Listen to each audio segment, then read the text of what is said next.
Buenas tardes a todos. El programa de fomento a la lectoescritura y a la divulgación de la ciencia del Fondo de Cultura Económica, les damos la bienvenida el día de hoy. Tenemos el honor de presentarles el libro Catedrales de la Ciencia a cargo del doctor Plinio Sosa de Jesús. Brevemente leeré una semblanza cortita para que sepan quién es, que tenemos aquí el honor de tenerlo. El doctor Plinio Sosa es químico de corazón y de profesión también, con maestría y doctorada en química inorgánica por la UNAM. Lleva más de 40 años enseñando en todos los niveles, desde bachillerato hasta posgrado y doctorado. También capacita a otros profes, que es lo que se dedica actualmente. Actualmente es investigador de la Facultad de Química, es consejero universitario y forma parte del consejo editorial de las revistas Acta Universitaria y de la revista Cómo Ves de la Dirección General de Divulgación de la Ciencia. En 2018 recibió el Premio Nacional de Química Andrés Manuel del Río por su labor docente. Además, es un exitoso autor y divulgador de la ciencia y uno de sus textos más conocidos, por si gustan saber más acerca de lo que escribe el doctor, es La magia de la tabla periódica. La química sí tiene su encanto. Pues muchas gracias, doctor Plinio. Le dejo los micrófonos. Sí, muchas gracias. Voy a compartir y ahí sobre esa pantalla les platico. Entonces, déjenme.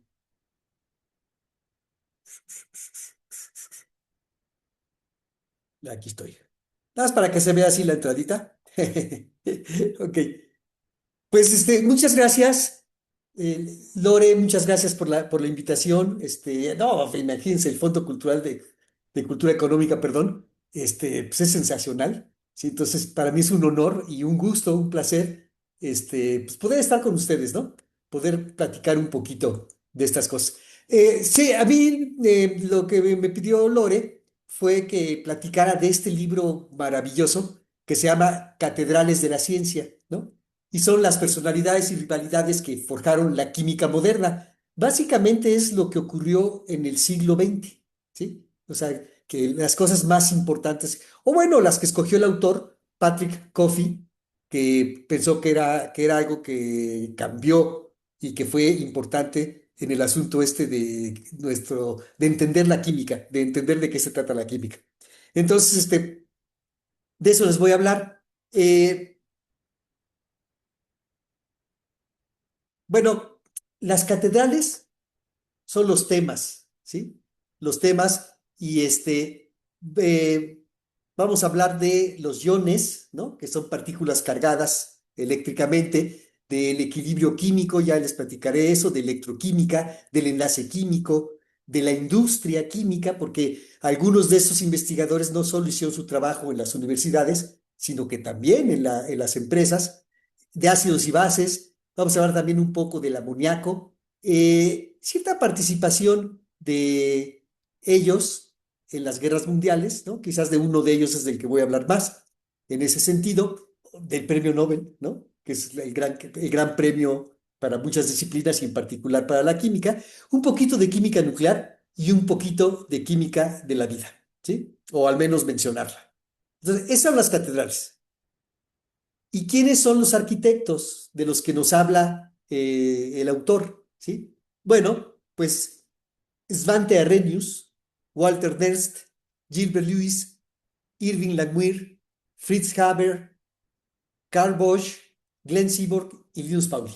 ¿Sí? Son los 8 de los que más se habla en el libro. Se habla de muchos más, ¿eh? Porque ellos no están solos, ellos interactúan con con una buena parte de la comunidad de químicos, ¿sí? Entonces, vamos a empezar con Svante Arrhenius. Él es sueco, químico y físico sueco. Muchas veces los científicos empezaban en una disciplina y terminaban en la otra y así. Nació en el 59, pero de 1800, del siglo XIX, y murió en 1927. Entonces, su principal aporte tiene que ver con el asunto de los iones, ¿no? que son partículas químicas cargadas. Y eso va a tener que ver con la explicación de esta, la reactividad de algunas sustancias que las hemos clasificado como ácidos y bases, ¿no? Y dependiendo de si son muy ácidos o muy básicos, son muy reactivos o no lo son, ¿sí? También va a tener que ver con la cinética química, es decir, lo que él aportó fue también al asunto de poder determinar la velocidad de las reacciones. O sea, no solo es que reaccionen, no solo es que se obtengan unas sustancias a partir de otras, sino también qué tan rápido ocurre eso, ¿sí? Y por supuesto también tuvo mucho que ver, porque si estos iones están cargados, tuvo que ver con electroquímica. A él le otorgaron el Premio Nobel de Química en 1903, ¿sí? O sea, fue uno de los primeros galardonados con el Premio Nobel de Química y fue en 1903, ¿sí? Entonces, ¿qué hizo Svante Arrhenius? Eh, la aportación del primera fue en 1884 y ¿qué se sabía en ese entonces? Se sabía que algunas sustancias disueltas en agua, al aplicarles electricidad, conducían la corriente eléctrica, ¿sí? Entonces, lo que ellos pensaron, ¿no? Es que al meterle electricidad se disociaban las partículas, ¿sí?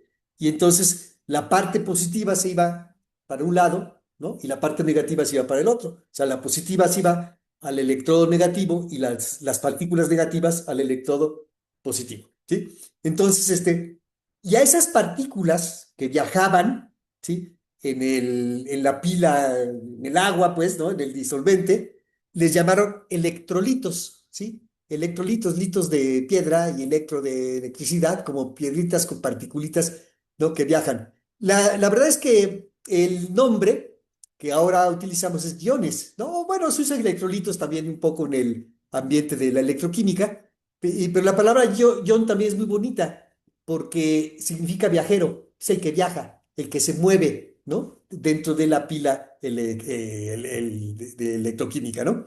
Y y los que viajan hacia el ánodo se llaman aniones y los que viajan hacia el cátodo se llaman cationes.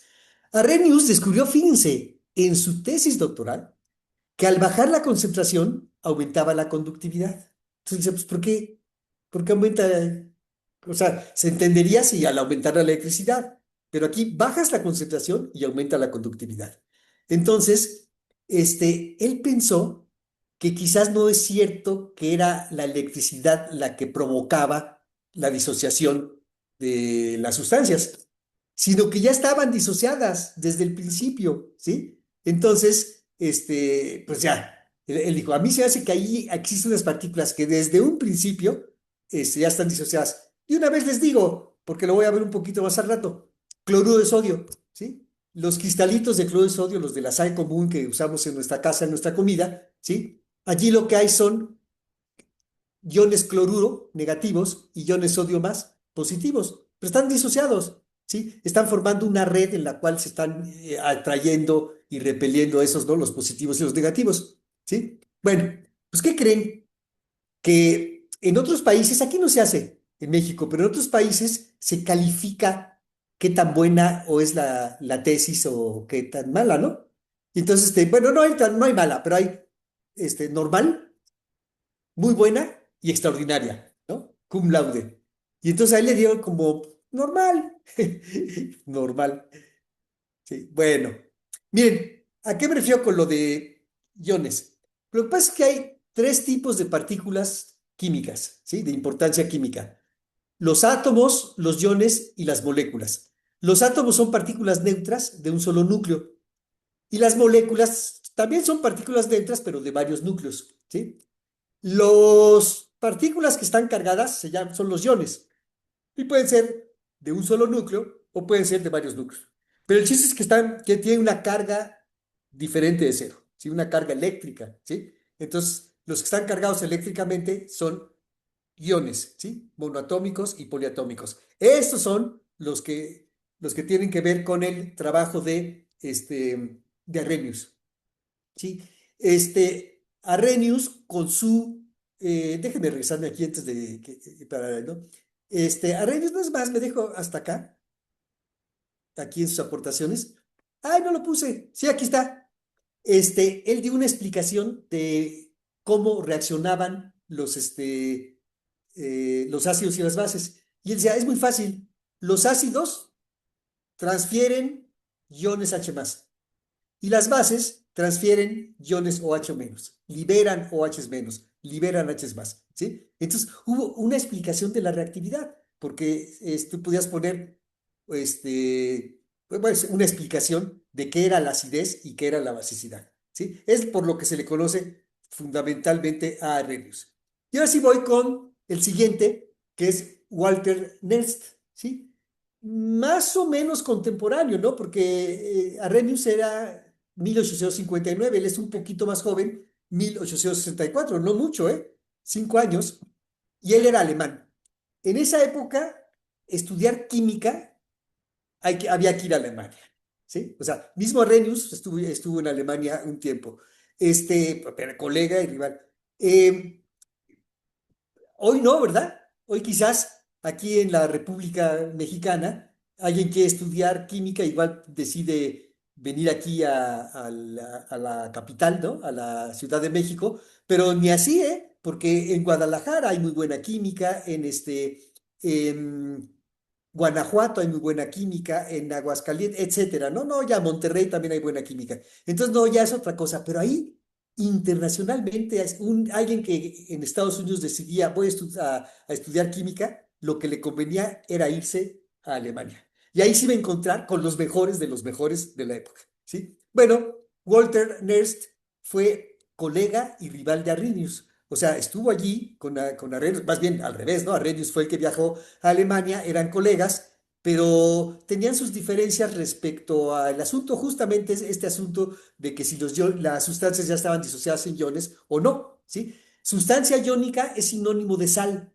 Todas las sales son sustancias iónicas, ¿sí? Entonces, para Arrhenius, todas estaban conformadas por iones, pues se llaman sustancias iónicas, pero no necesariamente para Nernst, ¿sí? Sin embargo, Nernst, las aportaciones tienen que ver con una ecuación que él propuso para relacionar el voltaje con la concentración de las sustancias que están disueltas, ¿sí? Y eso aportó a tratar de entender algo que es súper importante en química, que es el equilibrio químico, y también algo que es súper importante en química, que es la energía involucrada en las reacciones químicas, ¿sí? Delta G. Ahí rato les explico por qué delta G, ¿sí? Y bueno, no solo eso, sino que él es el autor de la tercera ley de la termodinámica, que tiene que ver con el asunto de la entropía, ¿sí? No se hablaba de la entropía mucho, pero es decir, la energía delta G no nada más está conformada por energía calor, sino que también hay un término de energía que tiene que ver con la entropía y que es algo relacionado con el arreglo microscópico, no, nanoscópico de las partículas, ¿sí? Entonces, también intervino en una cuestión que se llama termodinámica cuántica, muy interesante la termodinámica cuántica, en la química del estado sólido y en la criogenia, ¿no? O sea, cosas que ocurren con temperaturas muy, muy, pero muy bajas. Él recibió el Premio Nobel de Química en 1920. Ya les dije yo que Nernst era colega, más o menos cercanos, ¿no? Casi de la misma generación que Arrhenius. Pues, ¿qué creen? Que la Arrhenius, eh, bloqueó y bloqueó y bloqueó lo más que pudo a Nernst para que le otorgaran el premio Nobel. Arrhenius entró a la Comisión de Química del premio Nobel desde el principio, 1901, ¿sí? Y luego no, era ya demasiado que él mismo se diera el premio Nobel inmediatamente que llegó, pero se lo dieron en 1903 y él durante muchos años fue quien decidía prácticamente, ¿no? Quién sí y quién no se quedaba con el premio Nobel. Y no quiso con Walter Nernst. De todos modos, cuando se lo dio en 1920, todavía estaba vivo Arrhenius, pero ya no tenía la influencia que tuvo en tiempos anteriores, ¿sí? Un poquito para que entendamos lo importante de Nernst, ¿sí? Déjenme hablar un poquito de química, ¿sí? Bien, química es la ciencia que estudia todo lo relacionado con aquellos procesos en los que se obtienen unas sustancias a partir de otras, ¿no? Por ejemplo, metano, pues, la combustión del metano, ¿no? Reacciona con el oxígeno, se libera CO2, se libera agua y se libera energía también, ¿no? Básicamente, si los ponemos en las proporciones adecuadas, desaparece el metano, desaparece el oxígeno y se obtienen dióxido de carbono y agua a partir de estos dos. Eso es lo que estudia la química. No estudia todo lo relacionado con la materia, ni todo lo relacionado con la energía, ¿no? Solamente se estudia aquello relacionado con estos procesos donde se obtienen unas sustancias a partir de otras, ¿sí? Los químicos, bueno, estas, eh, el metano consiste en moléculas, ¿sí? El oxígeno también consiste en moléculas y el dióxido de carbono consiste en moléculas y el agua no. Pero son, ¿qué creen, colegas? Chiquititititititititas, ¿sí? Si ustedes se quieren imaginar algo, es más, háganlo, ¿sí? Cierren los ojos e imaginen lo más chiquito que se puedan imaginar, lo más chiquititititititito, ¿sí? Les cuento hasta cinco para que lo imaginen. Una, dos, tres, cuatro, cinco. ¿Ya se lo imaginaron? Pues, ¿qué creen? Las moléculas y los iones son más chiquitos que cualquier cosa que ustedes hayan imaginado en este momento, ¿sí? Son chiquititos, entonces no se pueden ver, pero voy a repetir mi frase, pero ¿qué creen? ¿No? Que los químicos nos inventamos una manera de representar esas moléculas chiquititas para poderlas ver, ¿sí? Y entonces hicimos esto, ¿sí? Las representamos de esta manera, con rayitas, con letras, con puntitos, etcétera. Y aquí, pues, se ve claramente cómo nada más están intercambiando, ¿no? Las partes, ¿sí? Aquí los oxígenos estaban juntos y aquí ya están unidos a carbono o unidos a hidrógeno. El carbono estaba unido a puros hidrógenos y aquí ya está unido a oxígenos, etcétera, ¿sí? Entonces, esta es la manera, ¿sí? Bueno, ¿qué tiene que ver? Que yo les dije, ¿se libera energía? Sí, sí se libera energía, porque miren, lo que ocurre es que primero hay que romper todos los enlaces del metano, los carbono hidrógeno del metano. Hay que romper los enlaces del oxígeno, ¿sí? Aquí me falta un 2. Hay que romper los enlaces del oxígeno y entonces, y eso cuesta energía. O sea, si no hay nadie que aporte la energía, no se va a poder, ¿sí? ¿Qué es lo que hacemos? Pues le metemos una chispa, ¿no? A la estufa, o con un encendedor, o con un cerillo, y entonces esta flechita roja representa energía que entra, ¿sí? Energía que proviene de los alrededores, ¿sí? Entonces, esa es energía que se consume, ¿sí? O sea, se requiere. Pero una vez que se rompen los enlaces, se reacomodan de una mejor manera. ¿Cuál manera? Pues en la del dióxido de carbono y en la del agua, ¿sí? Y como estos son muy, muy estables, entonces se libera toda esta cantidad de energía, ¿sí? Pero realmente la única energía neta que se libera es esta verde, porque fíjense, se gastó esta energía, luego se recuperó, ¿no? Al emitir toda esa cantidad de energía hasta este punto, y la que sobra, es así, ya es la energía neta, ¿sí? Nada más déjenme decir una cosa. Los que trabajaban en este asunto, ya les estoy diciendo desde hace rato, eran estadounidenses, o eran suecos, o eran alemanes, pero no éramos mexicanos. No estábamos en un problemón, ¿sí? Estábamos tratando de alguna manera, bueno, estábamos a punto de la revolución, ¿no? En esos momentos. Y entonces, fíjense que se dio el nombre no de energía neta, sino de energía libre, y se le puso este símbolo de delta G porque es energía libre de Gibbs, un investigador termodinámico que tuvo mucho que ver con ese asunto. Si hubiera sido un mexicano, no se llamaría energía libre de Gibbs, sino que se llamaría energía neta de Sosa, o energía neta de Hernández, o energía neta de Martínez, ¿no? Entonces, pero bueno, así es la historia, ¿sí? Y entonces, fíjense, energía química, ¿qué es? Es la energía involucrada en las reacciones químicas. No es una energía que esté adentro de la sustancia y que se libere y salga, no. Es una energía que lo que estamos viendo, simplemente estamos comparando qué tan estables son estos y qué tan estables son estos. Cuando estable en química y en física significa poca energía, y poco estable significa mucha energía. De tal manera que esos tenían mucha energía, se formaron estos, sobró energía, y esa energía es la que sale hacia los alrededores, ¿sí? Sin embargo, también puede ser energía que entra, ¿sí? Este mismo proceso igualito ocurre en las plantas, nada más que al revés. Allí, ¿qué hacen las plantas? Toman el dióxido de carbono de la atmósfera, ¿sí? Toman agua de la tierra, ¿sí? Y toman energía ¿de quién? Del sol, ¿sí? La energía del sol. Y entonces, con esta energía, con el dióxido de carbono, con el agua, y con que las plantas evolucionaron para poder ejecutar esta reacción, entonces, ¿qué es lo que producen? Alimentos. Esta fórmula corresponde a la glucosa, ¿sí? La famosa glucosa, ¿sí? Pero no nomás se sintetiza glucosa en las plantas, sintetizan lípidos, aminoácidos, todo, de todo, ¿no? Y entonces, y fíjense que aquí lo que ocurre es que hay un subproducto muy bueno, que es el oxígeno. Qué bueno que a las plantas se les ocurrió hacer la fotosíntesis porque se liberó a la atmósfera oxígeno. Aquí no había oxígeno en la Tierra, ¿sí? Ahora hay oxígeno y gracias a este oxígeno y gracias a estos alimentos que sintetizan las plantas, nosotros pues podemos estar aquí. Somos, ¿qué? Este, 800.000 millones, ¿no? De Homo sapiens, ¿sí? Entonces, bueno, pues nos alimentamos. Fíjense que somos un poquito, pues, abusivos o aprovechados más bien, porque no sabemos sintetizar alimentos. Entonces, ¿qué hacemos? Nos comemos a las que sí saben sintetizar alimentos, que son las plantas. Y no solo a las plantas, sino también a los pobrecitos animalitos que también se alimentan de plantas, ¿sí? Pero bueno, hay reacciones en las cuales se libera energía y hay reacciones que requieren energía.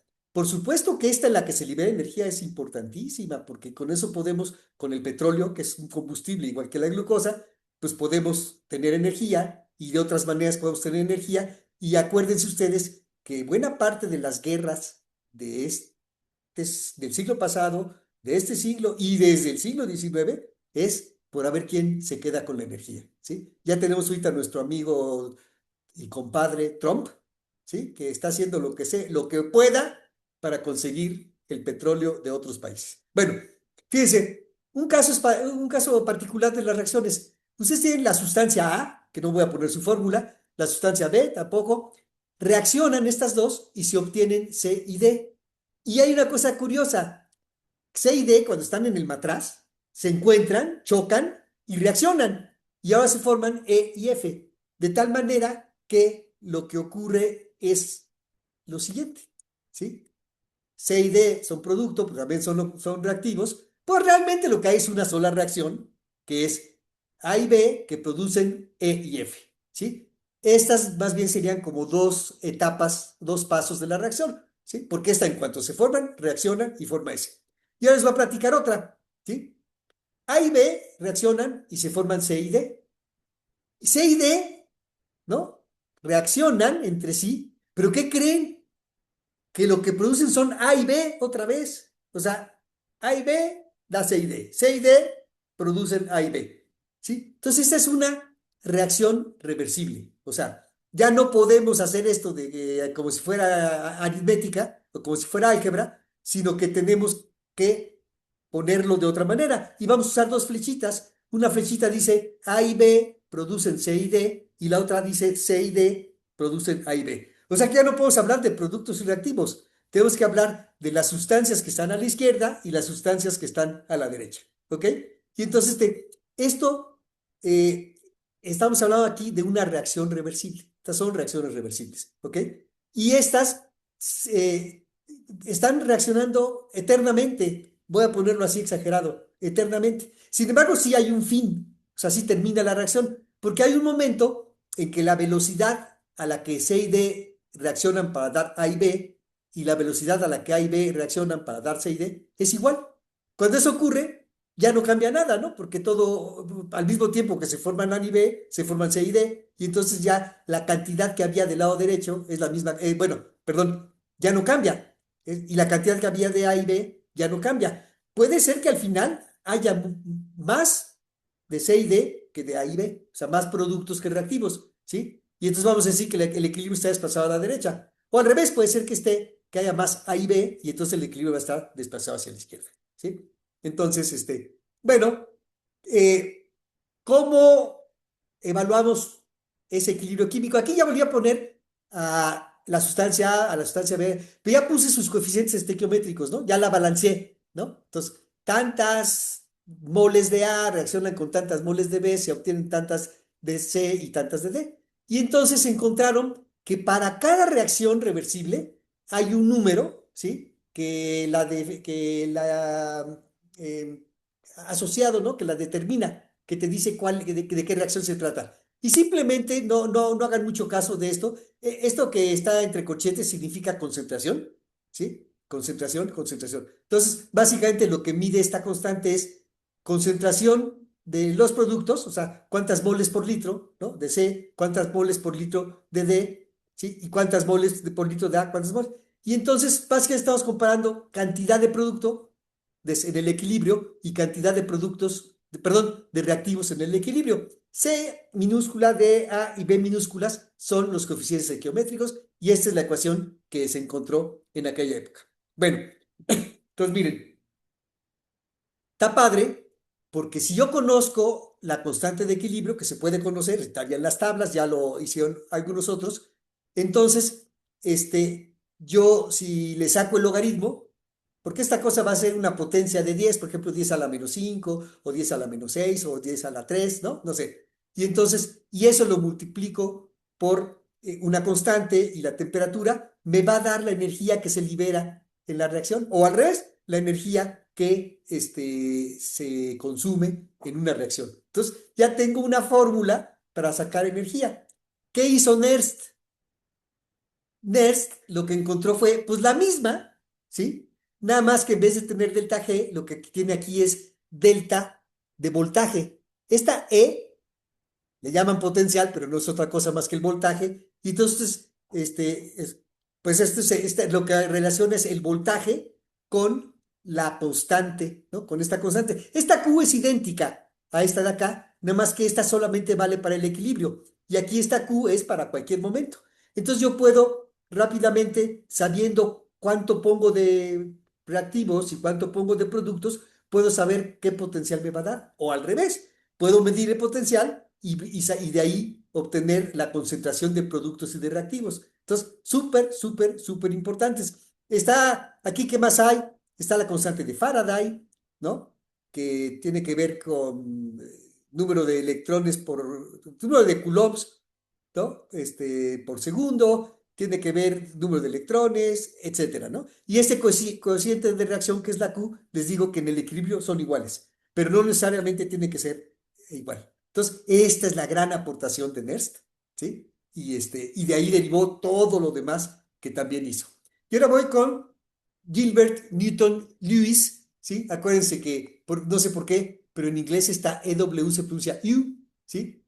Este sí es más joven, nació en el 75, murió en el 46, murió temprano, ¿eh? Murió pronto, y yo ahorita les digo por qué. Este es estadounidense, ¿sí? Y él, básicamente, a él se le ocurrió la idea de que el enlace covalente implicaba compartir electrones, ¿sí? En 1916 se le ocurrió esta idea, ¿ok?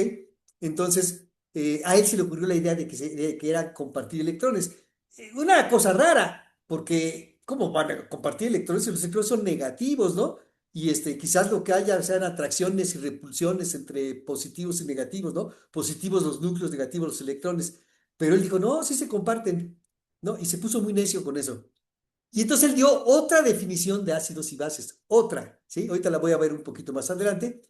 Y también todo eso hicieron los anteriores investigadores respecto a la energía libre, él lo puso en términos accesibles. O sea, fue un buen divulgador de los términos técnicos científicos de la época, ¿no? Esto fue, pues, varios años después, ¿no? 7 años después. Pero él intervino en química cuántica, en química nuclear y en bioquímica. Es uno de los grandes químicos de la historia de la humanidad, Gilbert Newton Lewis. ¿Y qué creen? Nunca le dieron el premio Nobel. Ya les voy a platicar con el siguiente investigador por qué no le dieron nunca el premio Nobel, ¿sí? Y luego otra cosa más. Ya les dije que, porque el otro murió en 44 y era mucho más, había nacido mucho antes, pero él murió en el 46 y es que murió envenenado en su laboratorio, hubo una fuga de cianuro de hidrógeno, ¿sí? Que es muy, muy, muy, muy tóxico, muy, muy venenoso, como muy poquitita cantidad, pues puede causar la muerte, y, y murió. Bueno, digo, no, tampoco tan joven, ¿no? 25 más 46, pues tampoco es tan joven, pero todavía pudo haber vivido más, ¿sí? Entonces, nunca le dieron el premio Nobel. Aquí está su idea. Él, lo que él pensó era lo siguiente, ¿sí? Él pensó que él estaba tratando de explicar por qué las moléculas y los iones tenían cierta geometría, por qué estaban en direcciones geométricas, ¿no? Un tetraedro, un octaedro, un cubo, qué sé yo. A él se le ocurrió que los electrones entraban en los vértices de algún cubo. Estos son todos los del primer renglón de la tabla periódica. Entonces aquí tiene primero un electrón, el otro dos electrones, se ponen lo más lejos posible entre sí, tres electrones, cuatro, ahí están todos, ¿sí? Y aquí está el siguiente renglón igual. Entonces, por ejemplo, los gases nobles eran como que el patrón, ¿no? ¿Sí? Ya no tienen más vértices, solamente caben ocho, y entonces ya lo máximo que puede haber alrededor de un núcleo, alrededor de atómico, pues son ocho electrones. Y entonces es un número mágico, ¿no? De alguna manera, la química puede ir en el sentido de tratar de adquirir una configuración parecida a los gases nobles, ¿sí? Una configuración tipo gas noble. Y tenía mucha fuerza lo que él propuso, porque miren, por ejemplo, cloruro de sodio, ¿cómo se lo imaginaba él? Como que aquí el sodio, cuando está neutro, aquí debería de haber un electrón. Es más, ya lo dije hace rato, ¿no? Aquí está la del sodio, con su electroncito en un vértice, pero perdió el electrón, entonces ahora hay más protones que electrones y entonces tiene una carga positiva. Y entonces debe ser, o sea, él veía como cubos concéntricos, ¿no? Había que un cubo más chiquito abajo, que este ya tiene ocho electrones, ya tiene una distribución parecida a la de un gas noble. ¿Y qué pasa con el cloro? No sé si salió aquí, si puse aquí el cloro. Sí, aquí está el cloro. Le falta un electrón, ¿sí? Aquí, en ese. Y entonces, tiene un electrón extra, le faltaba aquí, ¿no? Un electrón. Y entonces aquí ya tiene una configuración tipo gas noble, y eso los hace a ambos, los hace más estables, tanto al sodio más chiquito, con un electrón menos, y al cloruro menos, con un electrón extra, ¿sí? Entonces, buenísima la idea. ¿Sí? Pero déjenme platicarles que se conoce como la teoría Louis-Langmuir, porque Langmuir conoció el trabajo de Luis, también eran colegas, ¿sí? Y luego él también intervino en este asunto de lo que propuso Luis. Nada más que me aguanto para ahorita que hable de ellos, ¿sí? Aquí está. Bueno, entonces, Arrhenius dijo, ácidos son los que donan H's más. Bases son los que donan OHs menos. Hubo otro que no está platicado aquí, Bronsted y Lowry, dos, Bronsted y Lowry, que decían, no, no, no, no, olvidémonos del OH menos. Nada más veamos que un ácido es un donador de H's más y una base es un aceptor de H's más, ¿sí? Entonces, ya está interesante, porque aquí sí están hablando de la sustancia, ¿sí? Una sustancia. Pero acá ya están hablando de partículas, o sea, la partícula H3 o más puede soltar un H más. La partícula OH menos puede capturar un H más, ¿sí? Y luego Luis lo dijo de otra manera todavía mayor. Él dice, una base es un donador de pares de electrones. Aquí está el par de electrones que puede donar el amoníaco. Y un ácido es un aceptor de pares de electrones. A este boro puede aceptar un par de electrones. De hecho, existe esta reacción, amoníaco más BF3, y se forma el compuesto correspondiente. Esta definición de Lewis es más universal que la de Bronsted-Lowry, y la de Bronsted-Lowry es más universal que la de Arrhenius. ¿Ok? Entonces ahí va mejorando.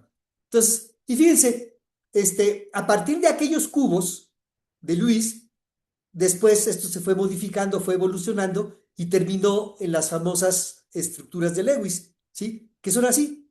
El código es el siguiente. El símbolo químico representa al núcleo y a todos sus electrones internos. Les llamamos core de corazón. ¿sí? Es el núcleo y los electrones internos. Las rayitas son estas, son dos electrones que se están compartiendo, ¿sí? Entre el azufre, el core de azufre y el core de oxígeno.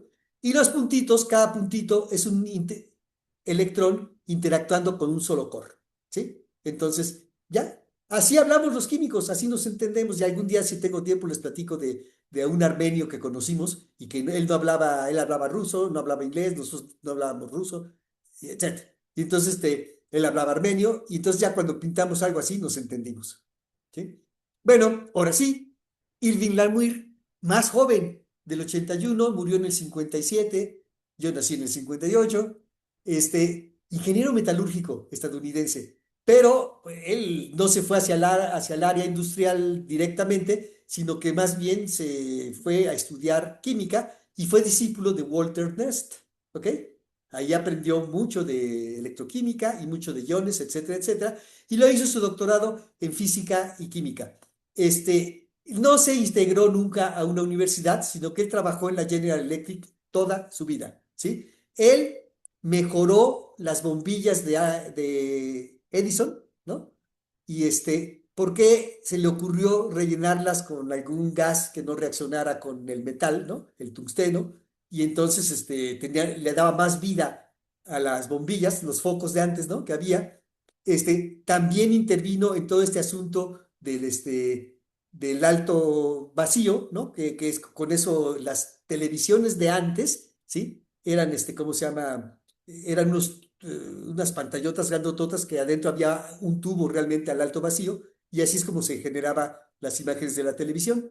Entonces, también cooperó con Lewis en poner en términos accesibles el asunto de la energía libre, porque trabajó mucho con Lewis y química de superficie. Ellos se querían mucho, Irving Langmuir al principio, ¿sí? Y él, su mera área de investigación era la química de superficies. No sé si... Ah, ok, sí, ahí está. Pero tuvo mucho que ver con Lewis. Déjenme platicarles que, acá me regreso tantito, este, no, sí, aquí, porque ya estoy hablando de Lewis. Fíjense que Lewis en algún momento fue a una conferencia, a un congreso, y vio que otro investigador se estaba robando las ideas de Langmuir. Entonces le escribió y le dijo, oye, ojo, porque este doctor fulanito te está robando tus ideas. Y de ahí se hicieron cuates, se hicieron amigos, ¿sí? Pero de lo que tuvo que ver con el asunto de Lewis fue que, como eran amigos, conocía el trabajo de Lewis respecto a la compartición de electrones, pero él era muy carismático, muy, muy carismático, era un gran conferencista, era muy conocido en el ámbito industrial porque ahí trabajaba, ¿sí? Y eso hizo que se volviera más famoso que Lewis. Entonces, en cuanto a la teoría de Lewis, él la retomó, la matematizó y la popularizó, ¿sí? Lewis era un tanto tímido, era un tanto seco, no era muy simpático, que digamos, pero Langmuir sí era muy simpático. Entonces mucha gente empezó a hablar no de la teoría de Lewis, sino de la teoría de Langmuir, ¿sí? Cosa que a Lewis no le hacía mucha gracia, ¿sí? Y entonces, eh, lo que pasó fue que al final de cuentas quedó mucho como teoría Lewis-Langmuir con guión, ¿no? Lewis-Langmuir y ya. Pero a Lewis nunca le gustó. Ya en la realidad es que fíjense que al final de cuentas, aunque fue considerado, fue candidateado varias veces para el premio Nobel, nunca le quisieron dar el Lewis. En cambio, a Langmuir sí le dieron el premio Nobel, ¿no? Y a Lewis nunca le dieron el premio Nobel. Evidentemente, tiene su mérito Langmuir y tiene su crédito, porque no sería lo mismo la teoría de Lewis sin lo que hizo Langmuir, que fue uno, matematizarla y popularizarla. Ni nos hubiéramos enterado, quizás, ¿sí? Entonces, pero a él sí le dieron el premio Nobel. Bueno, ahora voy a hablar de Fritz Haber. Fritz Haber era un químico alemán de ascendencia judía, nació en el 68 del siglo XIX, murió en el 34, y básicamente su aportación más grande fue que a él se le ocurrió una manera de obtener amoníaco a partir de nitrógeno. Y es que nitrógeno hay muchísimo nitrógeno. El aire es de nitrógeno, ¿sí? El aire lo que hay es nitrógeno y un poquito de oxígeno. O sea, prácticamente 80% de nitrógeno y 20% de oxígeno y trazas de los demás. Entonces, si agarramos nitrógeno y lo hacemos reaccionar con hidrógeno, podemos obtener amoníaco. ¿Por qué es importante el amoníaco? Porque a partir del amoníaco es materia prima para fabricar fertilizantes. Entonces, todos los fertilizantes que se usan, de alguna manera u otra, provienen del amoníaco que se obtiene de manera industrial, ¿sí? Estos fertilizantes permitieron alimentar al mundo, ¿sí? Alimentar al mundo y ahora lo mismo con nosotros. ¿Qué dije yo hace rato? 800.000 millones, no, 8.000 millones, ¿no? De Homo sapiens, ¿sí? No podríamos vivir, ¿sí? No alcanzaría, ¿sí? O sea, es decir, no hubiera crecido tanto la población del planeta sin esto porque no hubiera habido suficientes alimentos, ¿sí?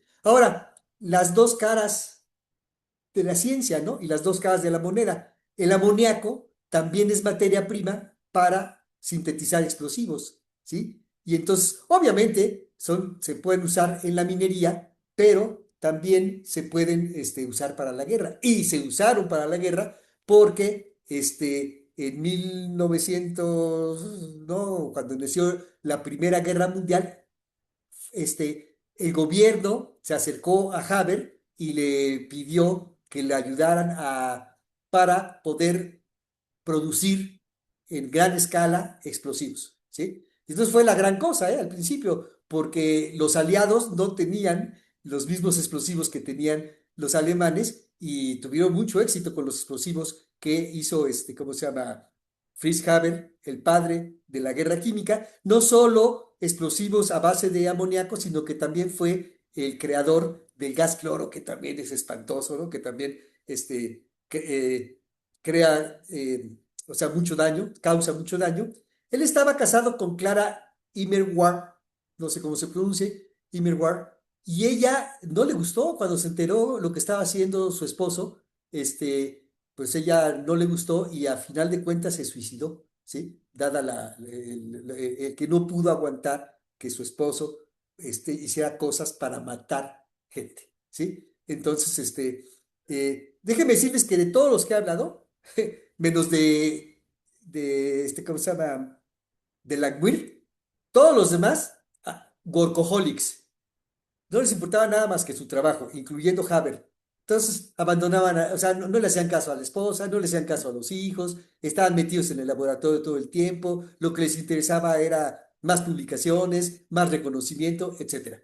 Y ahora ya nomás fíjense las vueltas que da la vida y las ironías, ¿sí? Después, cuando empieza la Segunda Guerra Mundial, ¿sí? El nazismo que era, bueno, él era de ascendencia judía, pero él se hizo cristiano o católico, se hizo católico para que no lo discriminaran, porque en esta época discriminaban a los judíos, o sea, no les daban beca, no los querían aceptar a las universidades. Entonces se dio cuenta de eso y lo que hizo fue renegar de su ascendencia judía y presentarse como un químico alemán, ¿sí? Sin embargo, el nazismo, que fue terrible, y en especial con el asunto de los judíos, pues ellos no. Con que hubieras tenido 1 mililitro de sangre judía, ya, eras judío. Y entonces lo empezaron a hostigar, a hostigar, a hostigar, hasta que mejor él decidió exiliarse en 1933, ¿sí? Entonces, ahí está. ¿Por qué tuvo tanto éxito esto que hizo Haber? Porque no lo hizo solo. Él se asoció con Bosch, ¿sí? Y entonces lo que se necesitaba era, bueno, primero es muy importante porque el nitrógeno es sumamente inerte, no reacciona con nada. Entonces hacerlo reaccionar requería una presión alta, ¿sí? O sea, altas presiones, o sea, meter muchas atmósferas de presión y también altas temperaturas, porque romper el triple enlace de la molécula de nitrógeno cuesta mucha energía. Entonces estaba calor para romper esto y también sí estaba, pero fíjense que también si se calentaba mucho, entonces se descomponía el amoníaco. y ya no, y se regresaba otra vez para acá, porque estos, bueno, sí, y entonces se regresaba para acá el equilibrio. Entonces, para que no se rompiera el equilibrio, se requerían cosas que sí ya hizo, eh, perdón, puse Haber, pero aquí decir Bosch. Lo que hizo Bosch fue pensar a escala industrial cómo poner una alta presión. ¿Para qué la alta presión? Para desplazar el equilibrio de izquierda a derecha y formar amoníaco. Si no, se te regresa para acá porque este es muy estable, ¿sí? Entonces, y una temperatura intermedia, porque muy caliente te la regresa para acá. Y muy frío, no hay reacción. Entonces, se requirió esto, una temperatura intermedia, y se le ocurrió a Bosch, ¿sí? Y también poner un catalizador adecuado, no hacerlo nada más así, sino un catalizador adecuado, que originalmente fue un óxido de uranio, ¿sí? Un óxido de uranio, ¿sí? Entonces, Karl Bosch no era investigador científico, él era ingeniero, pero era un ingenierazo. Entonces, él tuvo que diseñar la planta y poner las condiciones para que estas ideas que sacó en el laboratorio Haber se pudieran llevar a escala industrial, ¿sí? Muy bien. Entonces, Karl Bosch, 1974, ingeniero químico metalúrgico también, y entonces no había reactores capaces de resistir las ociosas atmósferas que se necesitaban y las altas temperaturas, porque 500 también era una temperatura alta, ¿sí? Entonces, esta fue la gran aportación de él. Él trabajó en BASF, ¿no? Una compañía, y básicamente esta compañía lo que hacía era producción de anilina y de carbonato de calcio y reactores de acero especial. Ya me estoy tardando mucho, ¿verdad? Bueno, él consiguió unos reactores de un acero muy especial y formó sellos y válvulas que aguantaban estas condiciones, y utilizó después del óxido de uranio otros catalizadores. A él y a Haber les dieron el premio Nobel en 1931. ¿Sí? Entonces, Glenn Seaborg, a ver, me voy a tratar de ir rápido, pero me voy a tardar. No sé si tengamos tiempo, Lore. ¿Un poquito? Adelante, doctor. El problema es de que muchos grupos se conectan en línea y tienen que ir a otra clase. Ah, ok, me apuro. No. Bueno, miren, Glenn Seaborg era un químico nuclear muy importante porque él fue el que creó los elementos transuránicos, ¿sí? O sea, estos de acá que estoy poniendo aquí no son, ¿cómo se llama? Naturales, no existen en la naturaleza. Él los creó. Bueno, él y su grupo, ¿sí? Y entonces también permitió la ampliación de la tabla periódica, no todos los transuránicos, pero los primeros transuránicos, ¿sí? Él tuvo que ver con el proyecto Manhattan, en el que se usó plutonio para la bomba nuclear que cayó en Nagasaki, aunque después, ¿no? Otra vez, ¿no? Las vueltas que da la vida, él intervino en el Tratado de No Proliferación Nuclear que se firmó en 1968. Tuvo el premio Nobel en 1951, ¿sí? Miren, aquí me voy a ir un poco rápido, si no, no voy a alcanzar, pero pero les quiero platicar alguna que otra cosa, ¿sí? Esta sí es importante. Fíjense que las fuerzas que hay dentro del núcleo son eléctricas, repulsión entre los protones que hay dentro del núcleo, no hay negativos, solo hay positivos, entonces se repelen. Pero también hay atracción nuclear, nada más que aquí se atraen todos, neutrones y con neutrón, protón con protón y neutrón con protón, protón con protón. Entonces hay más atracciones que... ¿Qué es la reactividad? Eh, en algún momento, a la hora de ir aumentando el nudo de protones, entonces aumenta la repulsión eléctrica y en algún momento la iguala y en otro momento la rebasa. Cuando la repulsión eléctrica es mayor que la atracción nuclear, pues el núcleo no puede, se rompe, no puede ser estable, se rompe y decae. Y entonces, ¿qué es lo que ocurre? Pues lo que ocurre es que, miren, aquí todos estos, ¿no? Hidrógeno, helio, hasta acá, hasta el uranio, son naturales, es decir, están aquí en la Tierra, hay allá también en el Sol y hay en muchos lugares del espacio, ¿sí? Los que no son, los que no son naturales son todos los que están en azul, en una casilla azul, es que son casilla azul. Este es el tecnecio, ¿sí? Este es el prometio, ¿sí? Y a partir de, ¿cómo se llama? De estos de acá, este, bueno, todos estos son artificiales.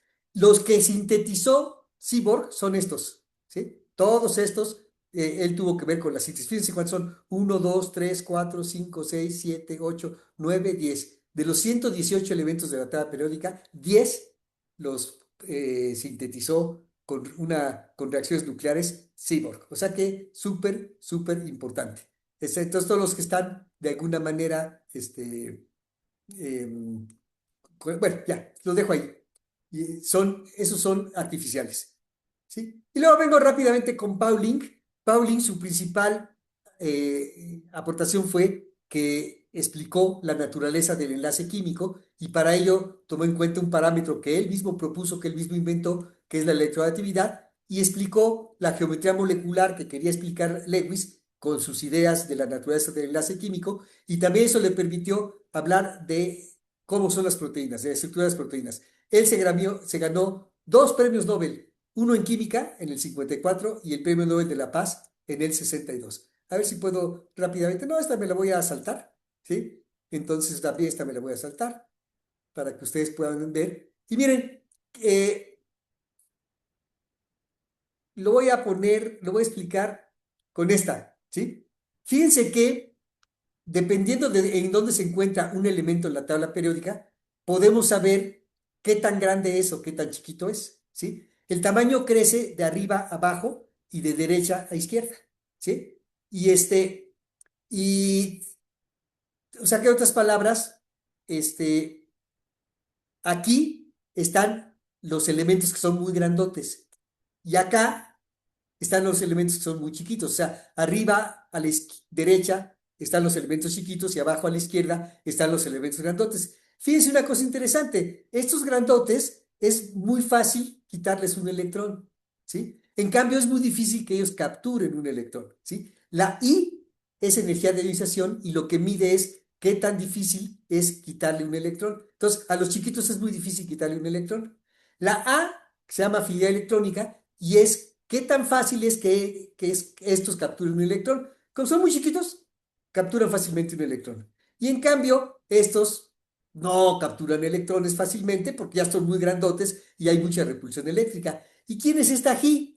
Esta G es el promedio de estas dos, ¿sí? Que no sé si lo tengo acá. Aquí está. La electronegatividad es el promedio de qué tan difícil es quitarle un electrón y qué tan fácil es que capture un electrón. Entonces, esa electronegatividad también crece de izquierda a derecha y de abajo a arriba. Y vamos a ver cuáles las consecuencias de esto, ¿no? ¿Sí?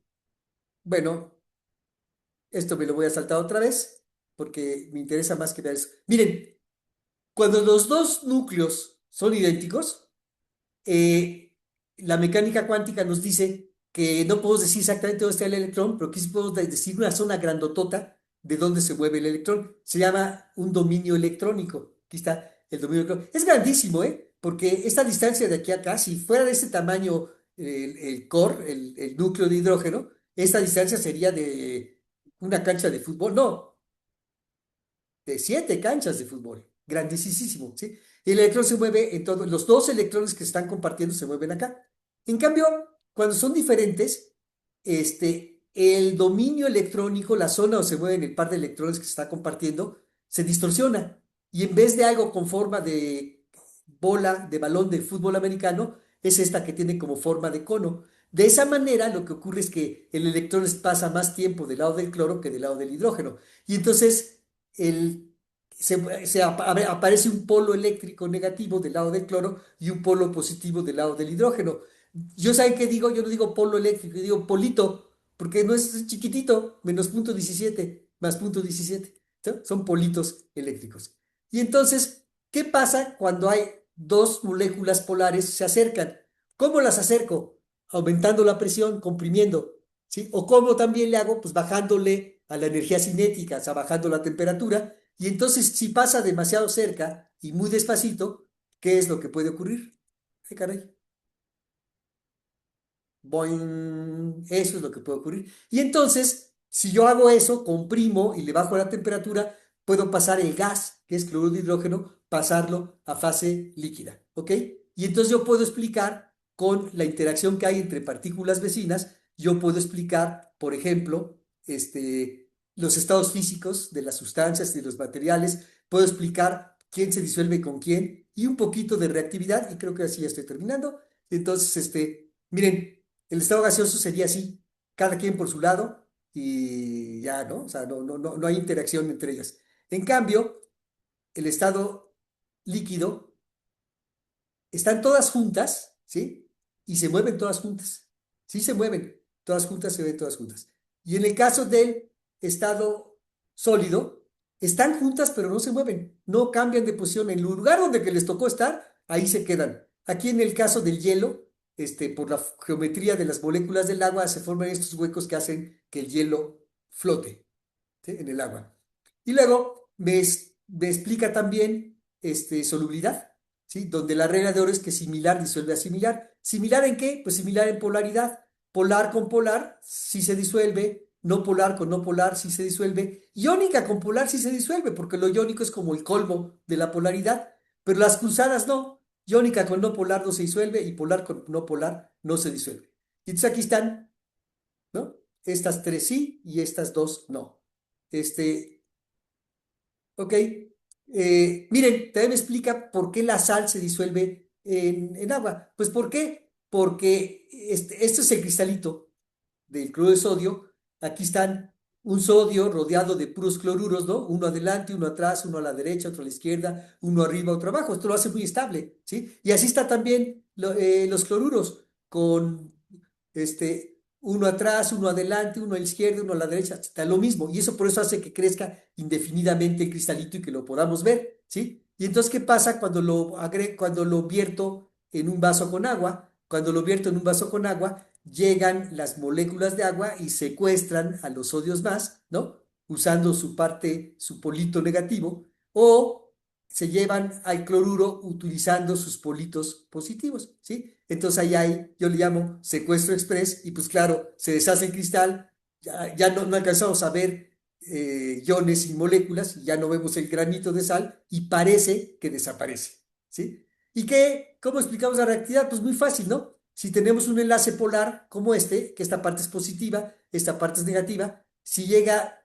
una partícula negativa, pues va a atacar aquí, no va a atacar a este hidrógeno, no va a atacar a este oxígeno, va a atacar aquí, ¿sí? Y al revés, si lo que tengo yo es algo que es negativo, este hidrógeno ¿dónde va a atacar? Que es positivo, va a atacar aquí. No va a atacar aquí, que es positivo, no va a atacar aquí, no, va a atacar aquí, ¿sí? Entonces ya nos permite darnos una idea de por dónde van a empezar las cosas. Rápidamente, los chismes, creo que esta es la última porque es la número 45. Ya dije que Ness y estuvo en desacuerdo con la teoría de Arrhenius, y entonces Arrhenius lo bloqueó repetidamente para el premio Nobel. También Lewis y Langmuir tuvieron su pleitecito. Langmuir se hizo guaje, nunca aclaró contundentemente que la idea original sobre la comparación de electrones era de Lewis, ¿sí? Y a Langmuir sí le dieron el premio Nobel y a Lewis no. ¿Ok? Creo que es todo. Muchas gracias. Muchas gracias, doctor Plinio, por este majestuoso recorrido a través de la historia de la química. Y parece que ya tenemos una pregunta. Perfecto.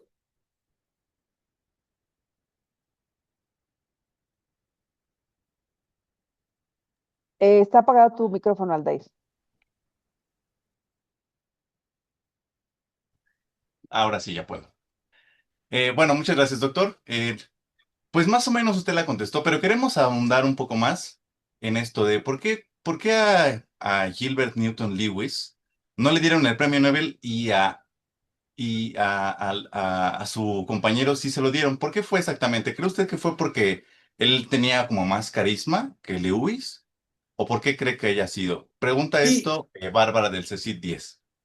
sí, claro. No, lo que pasa realmente es que si ustedes ven los cubitos de Lewis, hoy mismo, si yo se lo enseño a un colega mío físico, ¿no? Que no sepa nada de química, que no sepa quién es Lewis, ni para qué sirve todo lo que hizo Lewis, y le digo que así son las moléculas y los iones, me va a decir, imposible.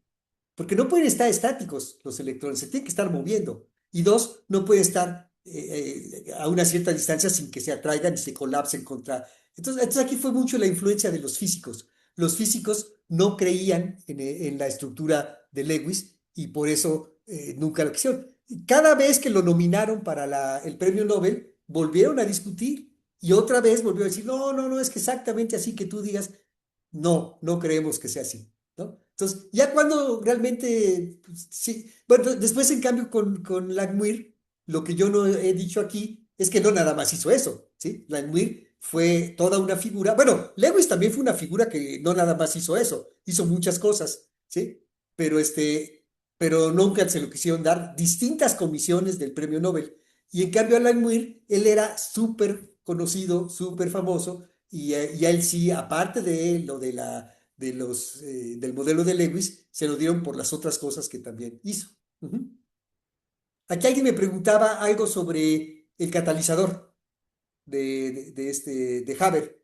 Ah, lo Así, que pasa es lo siguiente, que si yo no me pongo el catalizador, nada más es hasta que choquen entre sí las moléculas y choquen, intercambien, ¿no? Partes y se forme el amoníaco. Pero lo que hace el catalizador es que este, eh, las pone juntas, o sea, se absorbe el nitrógeno, se absorbe el hidrógeno y quedan de vecinos en la superficie del catalizador. Y entonces ya estando juntos, reaccionan, ¿sí? Ayuda, y entonces ¿qué es lo que ocurre? Que la reacción ocurre más rápidamente y se requiere una menor energía de activación. Ujú. doctor, también preguntan por qué el proceso, este que usted nos comenta, se le considera una reacción irreversible de Leonardo, del CETIS-10, CECIT-10, perdón. La del amoníaco, sí. No, Así no, es. la del amoníaco es súper reversible. De hecho, el principal problema es la reversibilidad, porque lo que pasa es que el nitrógeno es más estable que todos, ¿sí? Entonces, si yo formo amoníaco y yo tomo amoníaco y lo caliento, se me va a ir hacia el lado del nitrógeno, ¿sí? Y al revés, si yo, bueno, si caliento mucho, si yo aumento la presión, como son gases, se van a juntar, voy a hacer que se acerquen, van a chocar y se va a formar el amoníaco. Entonces, lo que hizo Haber fue jugar con el equilibrio, ¿sí? Con esa constante de equilibrio que puse antes Cortés, él juega con ese asunto y encuentra las condiciones para que exactamente se vaya hacia el lado del amoníaco, ¿sí? Entonces, ¿eso qué requiere? Mucho trabajo en el laboratorio, muchas pruebas, ¿no? Muchos intentos, hasta que encontraron las condiciones exactitas que podían llevar a eso. Sí, Otra pregunta que nos dejaron aquí en el chat, doctor, es, ¿en este ámbito no existió la colaboración de una mujer que aportara algún avance? bueno, esa es una parte interesante del libro, de la cual yo no hablé, pero sí hay varias investigadoras que estuvieron ahí presentes, pero había un machismo brutal, había un machismo súper, súper, súper brutal, y el caso que él sí desarrolla no, con mucho detalle, es todo un capítulo, o bueno, una buena parte del capítulo es el de Dorothy Winch, Winch, Dorothy Winch, la podría yo escribir. Ahí lo que pasa es que ella es matemática, ¿sí? Ella no es química, ella es matemática, pero termina por azares de la vida trabajando en química, ¿sí? Y entonces a ella lo que le llama la atención es la estructura de las proteínas. Y ella tiene la idea de que el asunto es matemático, ¿sí? Que es un asunto de topología y que es un asunto de números y de proporciones, ¿sí? Y de simetría. Entonces ella, dándole vueltas y pensando, etcétera, etcétera, lo que se le ocurre es que deben de ser ciclos, como pelotitas, ¿sí? Deben de ser ciclos, puede ser un ciclo plano, pero ya si pones muchos ciclos se termina formando un baloncito, ¿sí? Y entonces ella juraba y perjuraba que así era. Como no era química, entonces nunca pudo probarlo bien, porque se necesitaba rayos X para probar las estructuras y se necesitaban también ver muchas otras cosas más. Por ejemplo, orientación de los enlaces, geometría, etcétera, etcétera, y nunca lo hizo. Como Pauling, él sí tenía, Pauling basó sus ideas en el enlace químico. Él dijo, no, normalmente, porque también había otra idea, que las proteínas eran diferentes a cualquier otra cosa que hubiera, cualquier otra sustancia. Y entonces Pauling dijo, no, no, tienen que ser las mismas formas que hay en cualquier otra sustancia. Entonces él dijo, pues debe de haber triángulos, debe haber tetraedros, debe haber, etcétera. Y él así armó su idea. Y hizo lo mismo, ¿no? Él agarró unos modelitos y los armó y trató de explicar. Y él lo que encontró es que primero lo que él pensaba es que era era lineal, ¿no? Un hilo, ¿sí? Ella pensaba que eran ciclos. Pero él después encontró que ese hilo podía formar una espiral. Entonces las que él propuso fue una triple cadena para las proteínas que estaban en espiral, pero la triple cadena se explica por el enlace de hidrógeno. Él es el que propone por primera vez en la historia de la ciencia la posibilidad de esta que llamamos puente de hidrógeno, que realmente es la interacción entre dos partes vecinas, nada más, sí, entre dos partículas vecinas, ¿sí? En la cual la parte positiva reacciona como la que vimos ahorita del cloruro de hidrógeno, nada más que se llama enlace de hidrógeno porque sí hay un poquito de compartición electrónica, sí se comparte algo de densidad electrónica entre el hidrógeno de una molécula y en ese caso, en el cloro de la otra, o hidrógeno y oxígeno, o hidrógeno y nitrógeno. Y entonces, y bueno, terminó explicando esto hasta la estructura del ADN. ¿Sí? La aportación de Pauling es brutal, ¿sí? Es enorme. Ujú.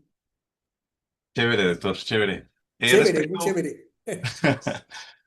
Y también otra pregunta que nos hacen llegar es de Valentina. Sí, Pregunta, ¿hubo alguna represalia para los que colaboraron en la creación de armas químicas para la guerra, como en el caso de Fritz? este, no, hubo premio.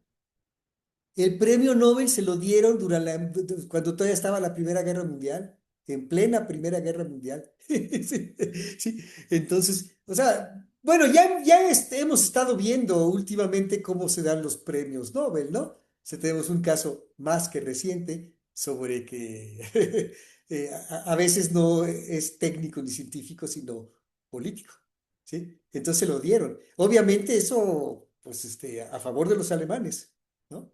Esa vez el Comité Nobel falló, es decir, dictaminó a favor de los alemanes, ¿sí? Obviamente, todos los demás enojadísimos, ¿no? Lo criticaron mucho.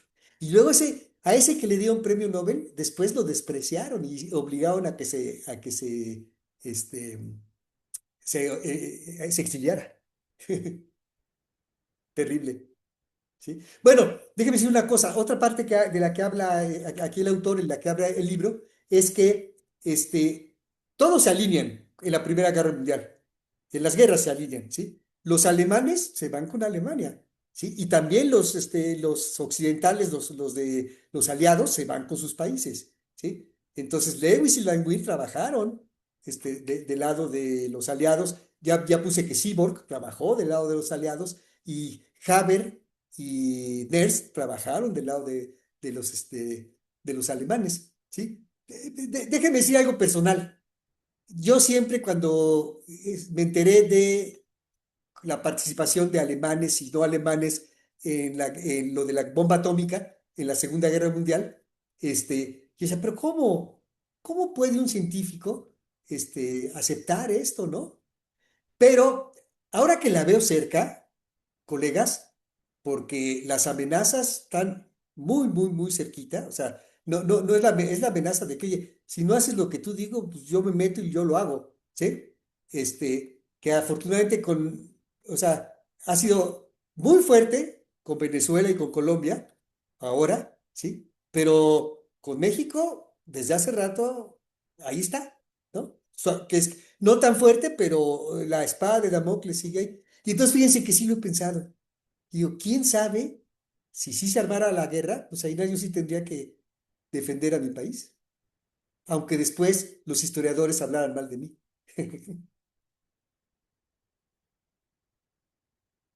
Genial, doctor. Genial, genial.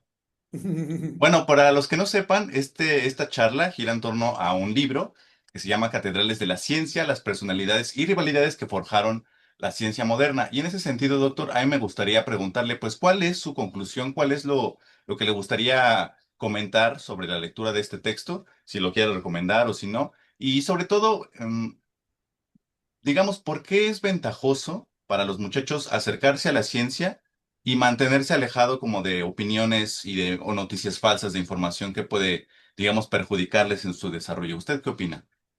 Sí, bueno, lo primero es que el libro es maravilloso, ¿sí?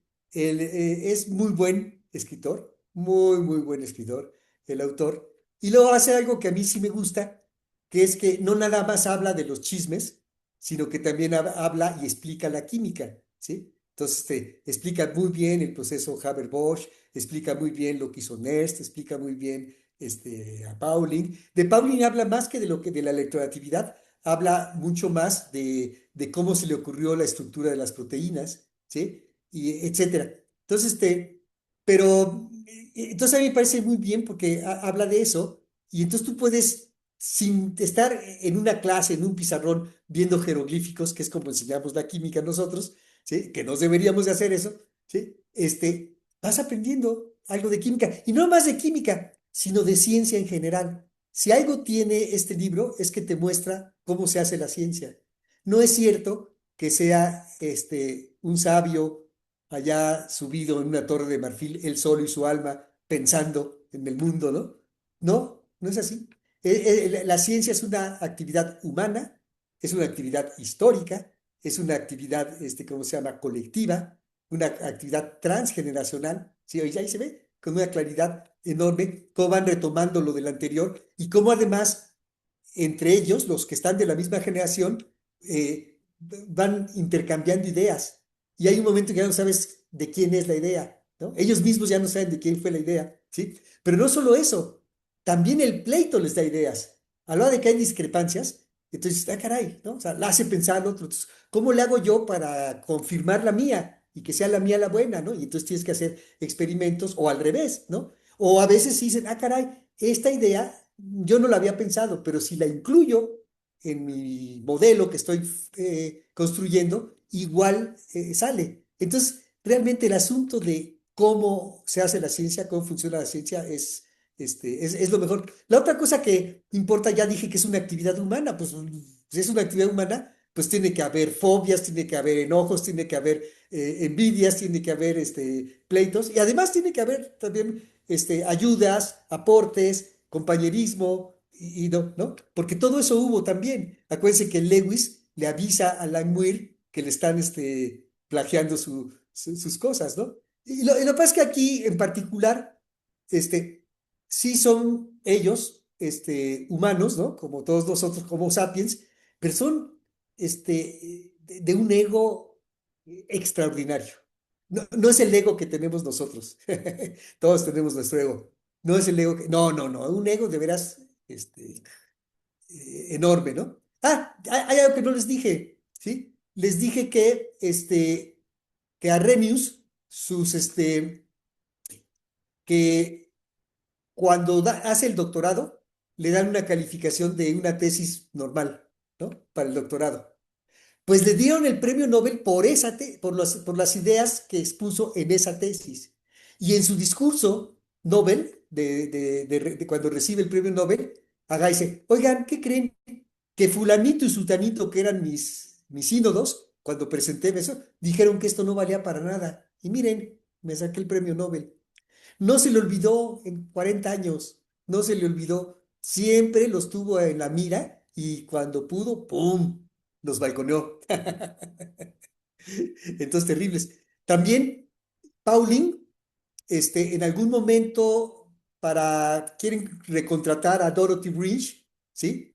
Y entonces le piden su opinión, cosa que estuvo muy mal. Si sabes que son rivales, ¿por qué les pides la opinión al que? Y entonces, y él lo que dio fue una anti-recomendación. Entonces él dijo, realmente ella pues no es muy objetiva, no trabaja bien, no sabe química, es muy necia, habló pésimamente, ¿no? Pésimo de él. Y además también, en otras ocasiones, también para darle trabajo, los que tenían que dar el trabajo eran puros hombres, porque los científicos eran puros hombres, ¿sí? Entonces, a veces el argumento, un par de veces el argumento para no hacer es básicamente porque era mujer. No decían porque es mujer, sino decían, no, mira, yo he tenido experiencia con mujeres y no, no, no, pues no, no, no, no son fáciles, mejor vamos a... Sí. Eso, colegas, todavía existe, menos, pero todavía existe. Tenemos que trabajar mucho en ello. Claro, doctor. Bueno, aquí Alan del CETI 7 hace una pequeña recapitulación de lo que usted comentó. Entonces dice, las ciencias, bueno, entonces las ciencias se basan en modelos de los anteriores, solo que, pues, con aportes, ¿no? Nuevas ideas al modelo que ya tenía antes. Lo que pasa es que esto es un poco más complicado, Alan. Yo te recomendaría que leyeras un poco sobre los paradigmas científicos. Creo que explica un poco mejor cómo se va desarrollando este paso, ¿no? De un modelo a otro de la ciencia. Y pues como dice el doctor, ¿no? Que es un proceso histórico, humano y colectivo. Es algo muy importante. Bueno, déjame dar mi opinión, ¿no? Sobre esto de la ciencia realmente. De lo que se trata es de proponer explicaciones, de buscar explicaciones. Es lo que queremos. Entonces, nada más que nosotros, como somos un poquito creídos, ¿sí? Le hemos llamado modelos, modelos científicos. Son explicaciones, ¿sí? Lo único que hay allí es que, bueno, hay varias cosas. Uno, tienes que estar preparado, tienes que haber estudiado o física, o química, o literatura, o filosofía, o historia, o algo. Tienes que estar preparado. Dos, este, tienes que ser riguroso, ¿sí? Es decir, tú tienes que, tú dices, chin, ¿me falta esto? Pues hacerlo, hasta que quede, ¿sí? O te das cuenta que no, que tu hipótesis original no era tu modelo que estabas proponiendo nuevo, pues tienes que ser riguroso y decir, no, pues entonces lo desecho y pongo otro, ¿sí? Entonces es preparación, rigor, y la otra es creatividad, ¿sí? Pues, ¿cómo le hago? O sea, hay dos preguntas de la ciencia, para mí, ¿sí? No, no lo he leído en ningún lado. Es, ¿cómo le hago para? O sea, yo necesito esto, ¿cómo le hago para? ¿Sí? Y la otra es, ¿qué pasaría si? A ver, si muevo esto o si le pongo así, si le agrego esto, ¿qué pasaría si? ¿Sí? Y entonces, y me está faltando otra, experiencia, ¿sí? Esto que tú preguntas sobre los modelos anteriores, pues es la experiencia, porque ¿qué hace el científico? Pues está leyendo lo que están haciendo los otros y lo que han hecho los otros. En su preparación aprende lo de las viejas, los de las teorías anteriores, ¿sí? Y con sus contemporáneos, está leyendo lo que están publicando ayer al mediodía, ¿sí? Entonces, él sabe lo que están publicando otros, él sabe lo que están diciendo y entonces se nutre de todas esas ideas, ¿sí? Pero, pero de nada sirve si no es creativo, ¿sí? Pues él tiene que decir, ok, ya sé cuál es el problema, pero pues ahora ¿cómo le hago, no? ¿Sí? Por ejemplo, déjenme ver cuál. Pues no sé, a ver si me acuerdo, pero sí este, hay mucho de la ciencia, tiene que ver, en parte de la ciencia esta de ciencias naturales, tiene que ver con ¿cómo se llama? El diseño experimental. ¿Cómo haces el experimento para obtener lo que tiene, lo que te va a dar información? ¿Sí? Sí, bueno, lo voy a decir rápidamente. En algún momento, un investigador físico, es J. J. Thomson, ¿sí? Él encuentra, si yo divido la carga del electrón entre la masa del electrón, le da un numerito y él obtiene ese numerito. Básicamente él lo hace de tal manera que le quedan dos incógnitas y una sola ecuación, ¿sí? Entonces, en ese momento, todo el mundo sabe que si encuentras la carga del electrón, automático sacas la masa.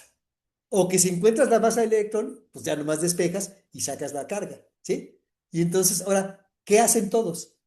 Pues a ver, voy a buscar maneras de cómo obtener la masa del electrón o de cómo obtener la carga del electrón. Todos, varios, ¿sí?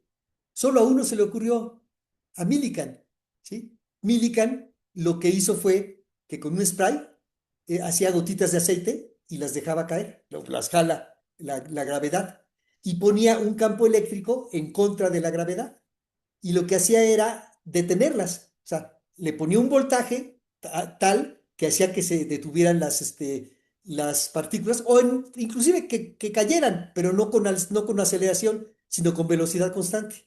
Y él conocía las ecuaciones que podía igualar, ¿sí? Y entonces con eso sacó, como las detiene porque están cargadas, o sea, al hacer ¿no? Salían gotitas cargadas. Y esa carga tenía que ser un múltiplo de la carga del electrón, ¿sí? Entonces, con el potencial, con el voltaje, obtiene la carga de la gotita, ¿sí? Y luego, mediante máximo común divisor, que le enseñan a uno, a mí me lo enseñaron en la primaria y que no recuerdo cómo se hace porque era difícil, ¿sí? Con máximo común divisor, dice, estas cargas de las gotitas son múltiplos de ¿cuál? ¿Quién es el divisor de de este número de cargas? Y hace los números y ¡pum! Obtiene la S. Y una vez que se obtiene la carga del electrón, al otro día él mismo saca la masa del electrón, ¿sí? Entonces, entonces, a él se le ocurrió esa manera, ¿sí? Chévere, doctor, pues excelente, muchas gracias, es un placer siempre escucharlo y pues ojalá pueda compartirnos otra charla en un futuro no muy lejano. No, Ahora Sobre pues que la con tabla mucho. periódica, doctor. Yo sé Ah, que es especialista sobre eso. sí, esa, tengo la tabla periódica, claro que sí. Con le mucho comento, gusto, ¿eh? perdón. Pues Adelante. muchas gracias, doctor. Le agradecemos a usted y a todos los asistentes que estuvieron el día de hoy por permitir así darnos un bagaje cultural acerca de de este libro. Les agradecemos a todos y sobre todo a usted, doctor, por Ujú. estar presentes. Gracias a ustedes Mario. Muchas gracias, por la doctor. invitación y gracias también a todos los que nos estuvieron escuchando. Le hago llegar su constancia, doctor. Que Sí, fueron muchos, ¿no, Lore? Muchas participantes de muchas partes. Y Sí, sí, agradecemos a todas las escuelas que estuvieron presentes. Gracias, gracias, gracias. claro. gracias a CONALEP, a CEBETIS, a CECIT, a CCH, muchísimas gracias por acompañarnos desde Azcapotzalco, desde el CSH Sur, desde el CONALEP Frontera, desde el CETIS 48 en Saltillo, CEBETIS 230, muchas gracias al CEBETIS 48, al CECIT 9, al CECIT 10, al CONALEP Bahía de Banderas y por supuesto a Rafael Alcántara hasta allá, hasta Metepec. Muchísimas gracias, Rafael, por siempre contar pues con la promoción de estas actividades. Muchísimas gracias. Por favor, síganos en nuestras redes sociales. Estamos como La Ciencia para Todos y ahí subiremos nuestra próxima programación de actividades. Pues no me queda más que decirles gracias y buenas tardes.